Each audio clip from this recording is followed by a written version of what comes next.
तुमने अपना सोना उन मलूनों को तिजारत करने के लिए दिया था और उन्होंने ज्यादा नफे की खातिर ताजरों को वो सोना सूद पर देना शुरू कर दिया। क्या तुम नहीं जानते कि ये कारोबार हराम होता है? मैं सच कह रहा हूं, मुझे मालूम नहीं था कि वो सूदखोर हैं बाबा। कैसे नहीं मालूम था कुंदूज?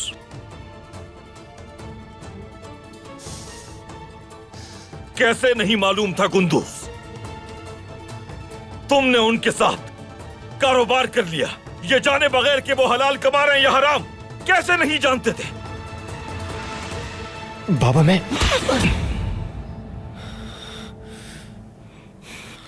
हरगिज बाबा मत कहना मुझे। Sen elindeki altını ticaret yapmak için bu soysuzlara verdin. Bunlar da daha fazla kazanmak için tüccara, köylüye faizle verdiler.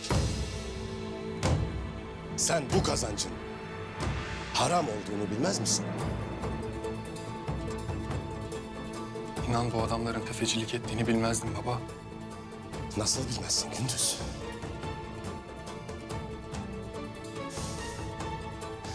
Nasıl bilmezsin Gündüz? Sen kazancının helal mi, haram mı olduğunu bilmeden nasıl alırsın? Baba ben...